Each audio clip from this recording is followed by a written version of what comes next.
ನಮಸ್ಕಾರ ಸ್ನೇಹಿತರೆ, ಕರ್ನಾಟಕ ಮ್ಯಾಟರ್ಸ್ಗೆ ಮತ್ತೊಮ್ಮೆ ಸ್ವಾಗತ.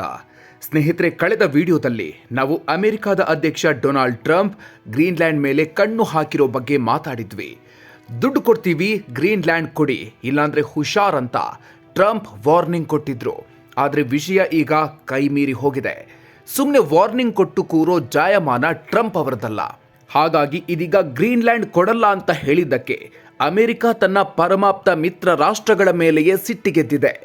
ವ್ಯಾಪಾರ ಯುದ್ಧ ಅಥವಾ ಟ್ರೇಡ್ ವಾರ್ ಘೋಷಣೆ ಮಾಡಿದೆ. ಅಷ್ಟೇ ಅಲ್ಲ, ಯುರೋಪ್ ದೇಶಗಳು ಕೂಡ ಅಮೆರಿಕಕ್ಕೆ ತಿರುಗೇಟು ಕೊಡೋದಿಕ್ಕೆ ಹೊರಟಿವೆ. ಇದಕ್ಕೆ ತಮ್ಮ ಬ್ರಹ್ಮಾಸ್ತ್ರವನ್ನೇ ರೆಡಿ ಮಾಡಿಕೊಂಡಿವೆ. ಏನಿದು ಹೈ ವೋಲ್ಟೇಜ್ ಡ್ರಾಮಾ? ಅಮೆರಿಕ ಮತ್ತು ಯುರೋಪ್ ಕಿತ್ತಾಟದಿಂದ ಮೂರನೇ ಮಹಾಯುದ್ಧ ಆಗುತ್ತಾ? ಬನ್ನಿ ಇವತ್ತಿನ ವಿಡಿಯೋದಲ್ಲಿ ಡೀಟೇಲ್ ಆಗಿ ನೋಡೋಣ. ವಿಡಿಯೋ ಶುರು ಮಾಡೋದಕ್ಕೂ ಮೊದಲು ನೀವಿನ್ನೂ ನಮ್ಮ ಚಾನಲ್ಗೆ ಸಬ್ಸ್ಕ್ರೈಬ್ ಆಗಿಲ್ಲ ಅಂದರೆ ದಯವಿಟ್ಟು ಕೂಡಲೇ ಸಬ್ಸ್ಕ್ರೈಬ್ ಮಾಡಿ, ಬೆಲ್ ಐಕಾನ್ ಪ್ರೆಸ್ ಮಾಡಿ. ಅಮೆರಿಕ ಹೊಸ ಡೆಡ್ಲೈನ್, ಮಿತ್ರರಿಗೆ ಟ್ರಂಪ್ ಬೆದರಿಕೆ. ಸ್ನೇಹಿತರೆ, ಕತೆ ಈಗ ಸೀರಿಯಸ್ ಆಗಿದೆ. ಶನಿವಾರ ರಾತ್ರಿ ಟ್ರಂಪ್ ತಮ್ಮ ಸೋಷಿಯಲ್ ಮೀಡಿಯಾದಲ್ಲಿ ಒಂದು ಬಾಂಬ್ ಸಿಡಿಸಿದ್ದಾರೆ. ನಮಗೆ ಗ್ರೀನ್ಲ್ಯಾಂಡ್ ಬೇಕೇ ಬೇಕು, ಅದನ್ನ ನಮ್ಮ ಕೈಗಿಡಲು ಒಪ್ಪಂದ ಮಾಡಿಕೊಳ್ಳಿ, ಇಲ್ಲದಿದ್ದರೆ ಸುಮ್ಮನೆ ಬಿಡಲ್ಲ ಅಂತ ನೇರವಾಗಿಯೇ ವಾರ್ನಿಂಗ್ ನೀಡಿದ್ದಾರೆ. ಒಂದು ವೇಳೆ ಗ್ರೀನ್ಲ್ಯಾಂಡ್ ಖರೀದಿ ಡೀಲ್ ಓಕೆ ಆಗಿಲ್ಲ ಅಂದರೆ ಫೆಬ್ರವರಿಯಿಂದಲೇ ಯುರೋಪ್ನ 8 ಪ್ರಮುಖ ದೇಶಗಳ ವಸ್ತುಗಳ ಮೇಲೆ 10% ತೆರಿಗೆ ಹಾಕ್ತೀನಿ. ಅಷ್ಟಕ್ಕೂ ಸುಮ್ಮನಾಗದಿದ್ರೆ ಜೂನ್ 1ರ ಹೊತ್ತಿಗೆ ಈ ತೆರಿಗೆಯನ್ನ 25%ಗೆ ಏರಿಸ್ತೀನಿ ಅಂತ ಟ್ರಂಪ್ ಬೆದರಿಕೆ ಹಾಕಿದ್ದಾರೆ.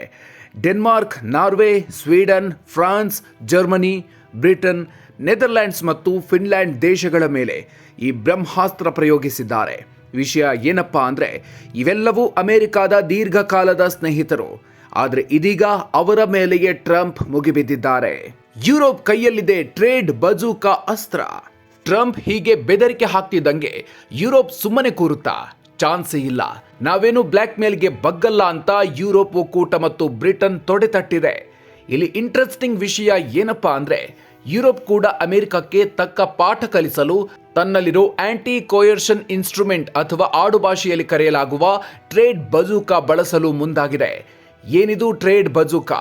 ಸರಳವಾಗಿ ಹೇಳಬೇಕು ಅಂದ್ರೆ, ಅಮೆರಿಕ ಹೇಗೆ ಯುರೋಪ್ ವಸ್ತುಗಳ ಮೇಲೆ ಟ್ಯಾಕ್ಸ್ ಹಾಕ್ತಾ ಇದೆಯೋ ಅದೇ ರೀತಿ ಯುರೋಪ್ ಕೂಡ ಅಮೆರಿಕದ ದೊಡ್ಡ ದೊಡ್ಡ ಟೆಕ್ ಕಂಪನಿಗಳು ಮತ್ತು ಬಿಸ್ನೆಸ್ಗಳ ಮೇಲೆ ಕಠಿಣ ನಿರ್ಬಂಧ ಹೇರೋದೇ ಈ ಬಜೂಕಾ.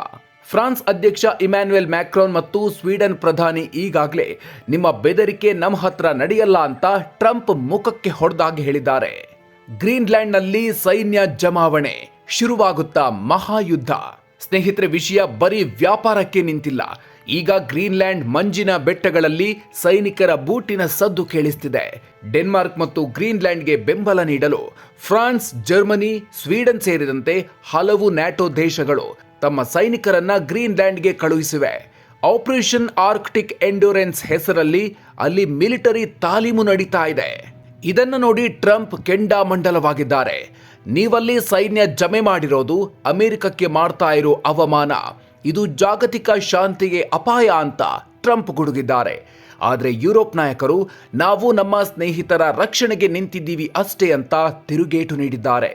ಬಿರುಕು ಬಿಡ್ತಿದ್ಯಾ ನ್ಯಾಟೋ ಒಕ್ಕೂಟ? ಸ್ನೇಹಿತರೆ, ಇಲ್ಲಿ ಅತಿ ದೊಡ್ಡ ಆತಂಕ ಇರೋದು ನ್ಯಾಟೋ ಭವಿಷ್ಯದ ಬಗ್ಗೆ. ಅಮೆರಿಕ ಮತ್ತು ಯುರೋಪ್ ದೇಶಗಳು ನ್ಯಾಟೋದಲ್ಲಿ ಒಂದೇ ಕುಟುಂಬ ಇದ್ದಂತೆ. ಹಾಗೆ ನೋಡಿದ್ರೆ ನ್ಯಾಟೋದಲ್ಲಿ ಅತಿ ಹೆಚ್ಚಿನ ಸೈನಿಕರು, ಅನುದಾನ ಇರೋದೇ ಅಮೆರಿಕದ್ದು. ಆದರೆ ಈಗ ಅಮೆರಿಕವೇ ತನ್ನ ಕುಟುಂಬದ ಸದಸ್ಯನಾದ ಡೆನ್ಮಾರ್ಕ್ನ ಭೂಮಿ ಮೇಲೆ ಕಣ್ಣು ಹಾಕಿದೆ. ಇದು ನ್ಯಾಟೋ ಭವಿಷ್ಯದ ಬಗ್ಗೆಯೇ ಪ್ರಶ್ನೆಗಳನ್ನು ಹುಟ್ಟುಹಾಕಿದೆ.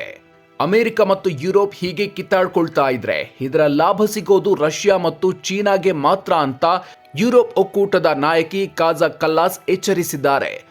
ಒಂದು ಕಡೆ ಯುಕ್ರೇನ್ ಯುದ್ಧ ನಡೀತಾ ಇದೆ, ಇದರಲ್ಲಿ ನ್ಯಾಟೋ ಕೂಡ ಭಾಗಿಯಾಗಿದೆ.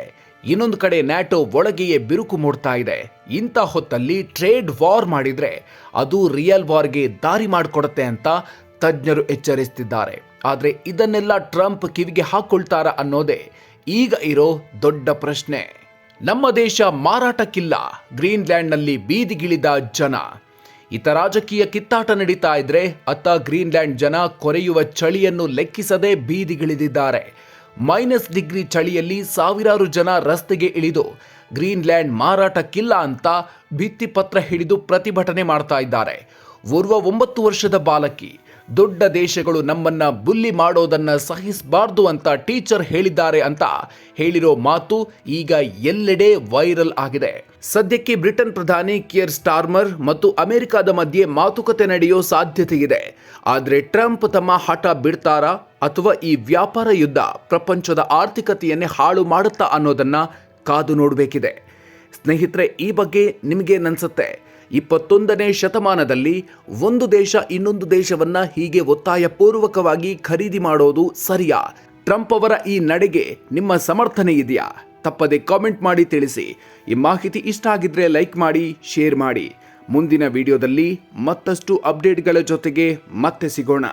ಅಲ್ಲಿವರೆಗೂ ನಮಸ್ಕಾರ.